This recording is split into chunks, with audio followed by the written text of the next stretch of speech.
Hi, my name's Kevin McQuillan, and the following pre-recorded conversations are my attempt to make sense of the human experience through the practice of yoga. I hope you enjoy.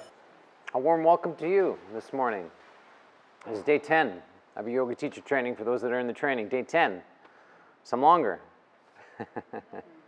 Some longer.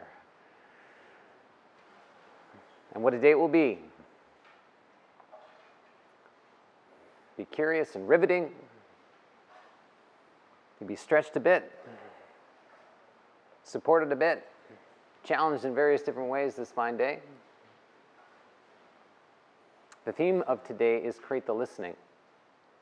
So yesterday was experience real connection, how important that is, and as we experience real connection, what follows is the attempt to create the listening and how important that is. If you as a teacher attempting to teach somebody something, and if you don't have their listening, you're not very effective. And so how to create the listening. And so that's the theme today. And like anything, it requires skill to do such a thing. And so up on the board are some distinctions. And so you could say, okay, create the listening. That's the theme. What's the opposite of that? It's something like stifling the listening. And perhaps during your time here, you're starting to understand in a whole host of different ways how you stifle your listening. And if you stifle your listening, guess what? You're stifling other people's listening as well. And the challenge with that is that if there's not much listening, there's not much communication. If there's not much communication, there's not much connection. No connection, no intimacy. That's how it flows. And how important it is to ensure that there's communication happening. And the right kind of communication. Communication that supports relationship and bond and rapport and trust and respect and all these things we've been speaking about. And it's an art. Sure it is. And so up on the board is some distinctions in how we can stifle listening, how we can stifle it. And it starts with this posture or this belief or demand, request, whatever you want to say it. I want something from you. We may not be saying that out loud to somebody, but it's like, hey, you got something I want, and you best be giving it to me, so pay attention.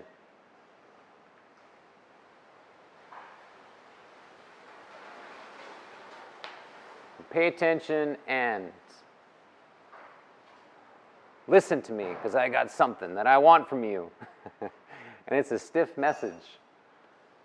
And it's often stop what you're doing so you can pay attention to me. You ever interrupt people when they're doing something? Just like right in there. What I want is way more important than what you're doing, so best you stop immediately. Because I have a question for you, or I just want to say something to you.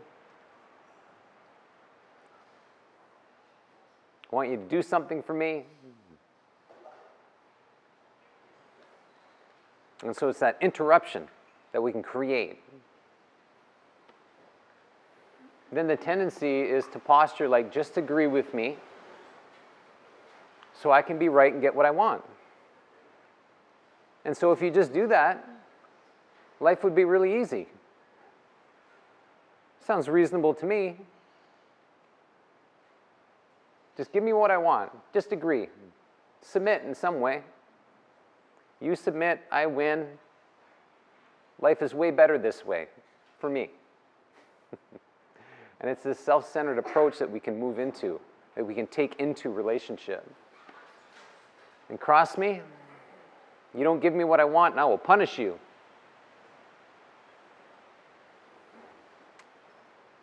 I'll stop talking to you. I'll stop touching you. I'll stop paying attention to you until you give me what I want. And maybe then you'll get more of me.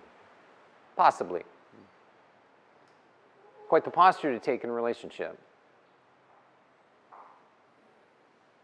And so ultimately what we're doing is teaching others to not trust nor count on you. To not trust nor count on you. How could they if that's the posture? It's a self-centered approach that we can take into relationships. You have something I want, best you give it to me. And if you don't, I will punish you. And how that puts people in a corner. It's like, damn it, I have to make a very difficult decision. Do I submit or do I run? It's a hell of a decision to make. Do I abandon everything that I'm doing? What's important to me, my values, my self-respect, my self-trust, all these kinds of things. Do I abandon all that and submit? Or do I run? And you could say to yourself, well, I don't know if I do that to people. It's like, yeah, you do. You're starting to see that and how you do it with all the strategies and roles that we can adopt and how you've adopted them and how you've been cornering people in your life and limiting them in some ways. And as we limit others, guess what? We're also limiting us. You're limiting yourself. Ideally, you're starting to see that, how you've been limiting yourself through these presuppositions, these beliefs, your belief system, and how they show up in behaviors. How is this relevant to teaching? If you continuously limit yourself as a teacher, what are you teaching? You're teaching your students how to limit themselves. Don't do that pose. I don't like it, so don't do it. That Kriya is weird. Don't do that Kriya. Do whatever feels good. Yeah, back off. You probably need a rest.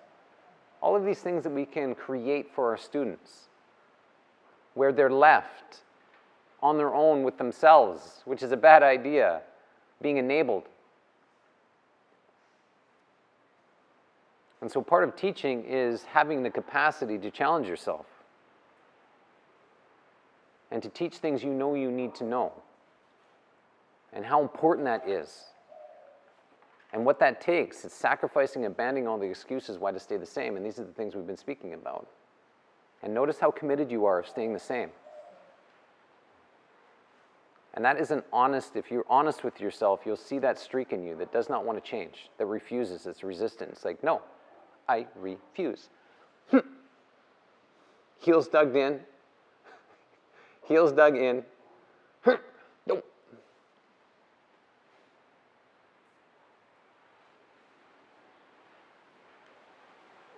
And it's a very difficult posture to overcome what we're speaking about. Always asking somebody for something in a weird way that's not straight. I'll attempt to give you some examples that support this. Some personal examples. People in general. People in general.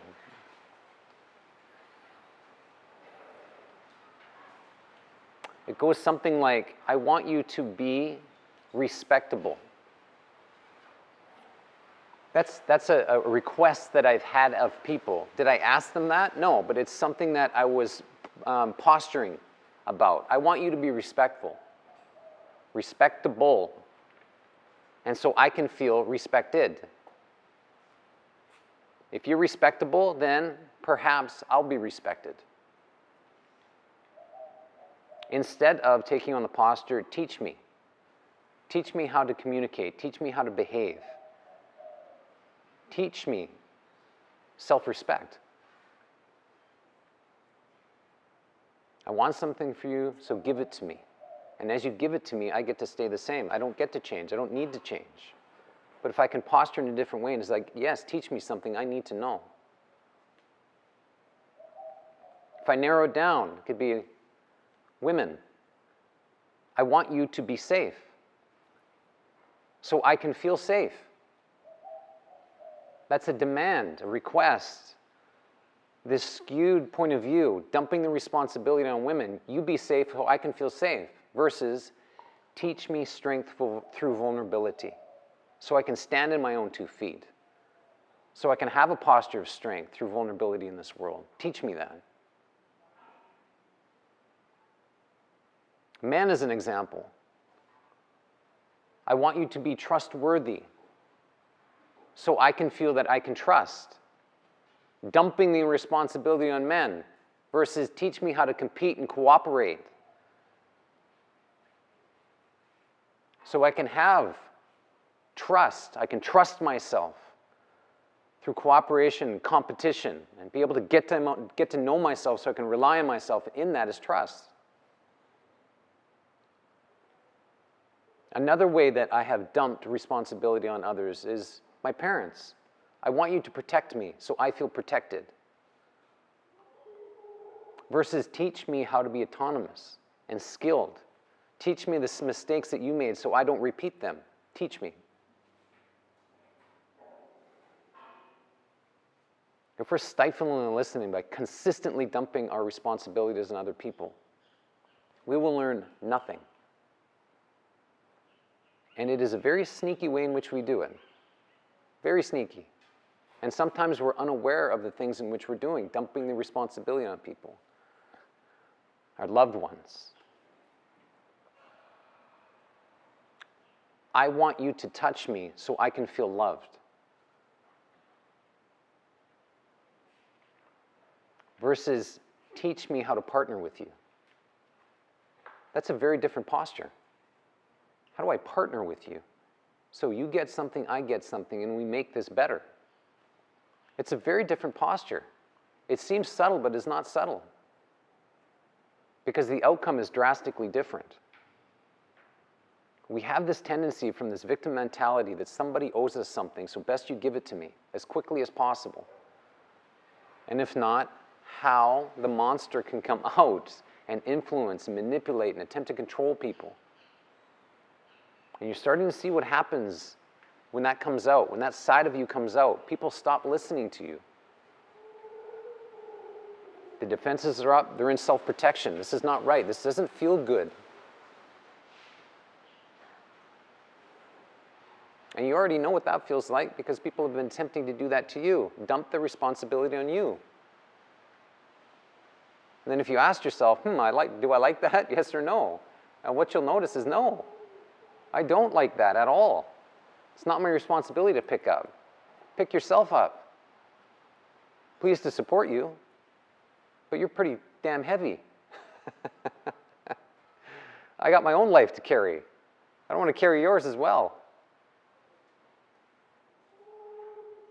And so if we can create this posture of learning and teaching, it's different. But it really requires a level of honesty of how we do these things. And so the opposite of stifling and listening I'm speaking about is creating the listening. And it's orienting yourself properly.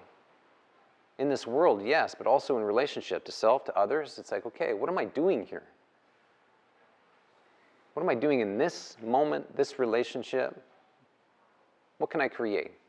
What can this person teach me? What do I need to learn?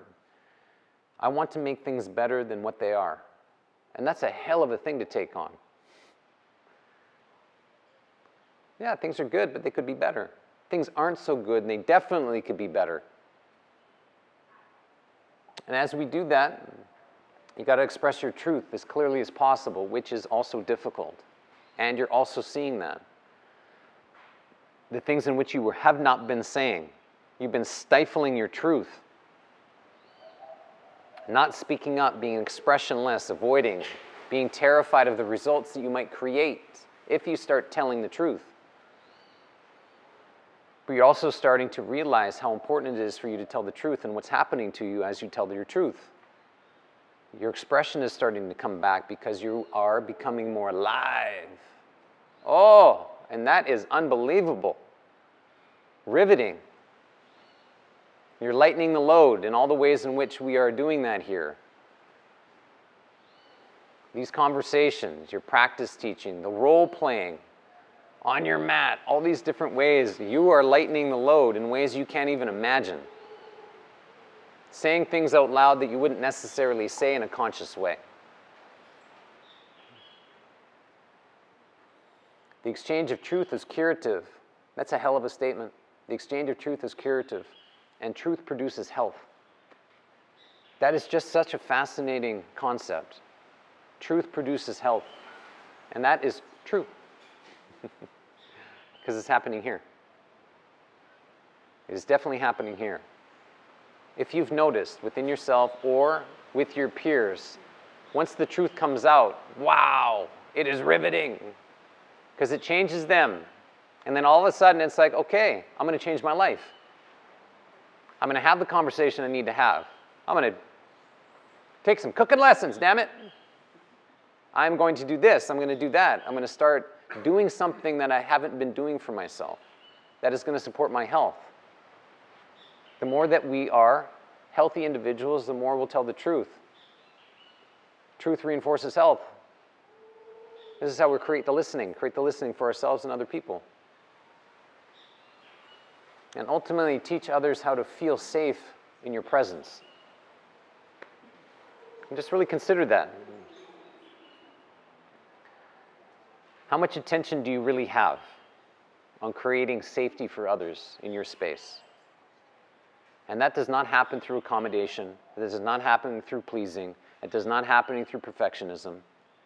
Playing shy, playing cute, the flutter of the eyelashes. All these roles and behaviors and strategies we use, there's no safety in that. Not for you, nor anybody else for that matter. And such a significant responsibility to take on. I want you to feel safe in my environment. I want you to feel safe in my environment. You, how much safety can I create for other people in my space? And if they are safe, then perhaps I get to feel safe, and yay for us. We're stronger in the collective. If the collective is pulling in the right direction towards making things better. We have this proclivity of making things worse. And hopefully you're starting to see that. Your desire to make things worse. And how much attention and awareness, truth and responsibility, and all these things we're speaking about takes to actually create the environment you want to be in. And that happens through practice. You've got to practice. You and your mat, if you want to teach, a brilliant practice in terms of straightening yourself out every single time. Work on things that matter to you. And so the attempt here is to rearrange yourself in your relationships, to stop using your relationships to stay the same, to stop doing that as quickly as possible, and to leverage your relationships in a way that you change as quickly as possible.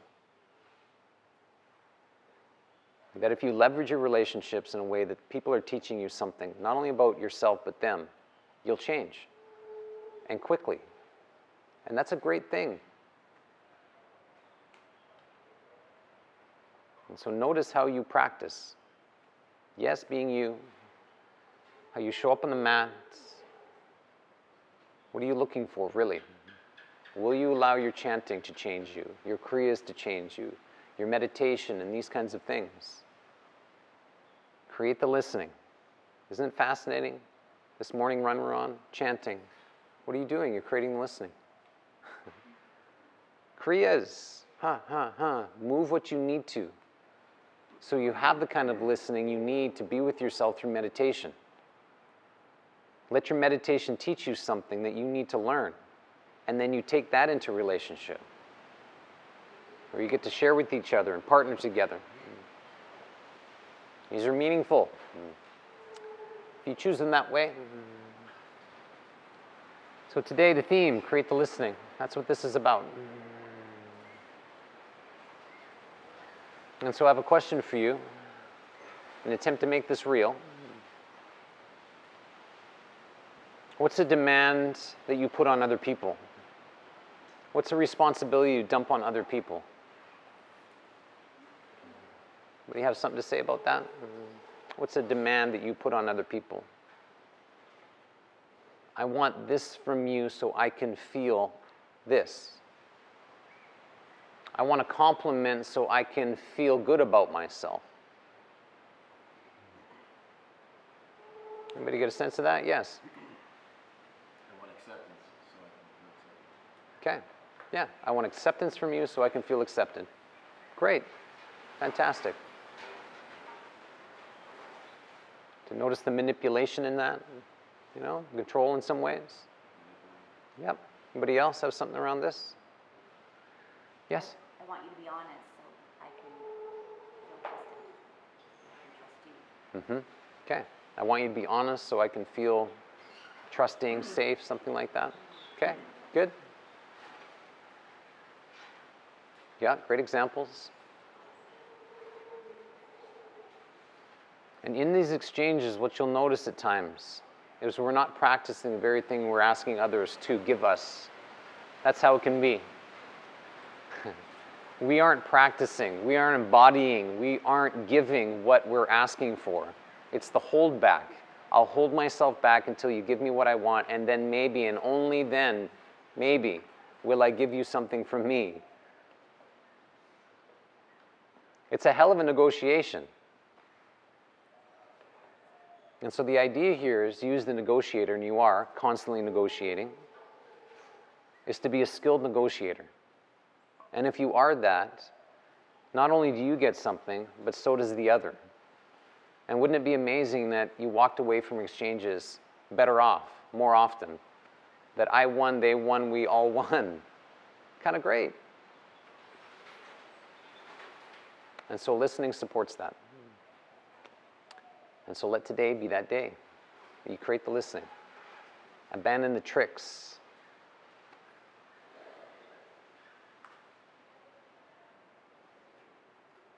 Day 10, everybody. It'll be one hell of a day. That is for sure. Set yourself up for success. It is practice time.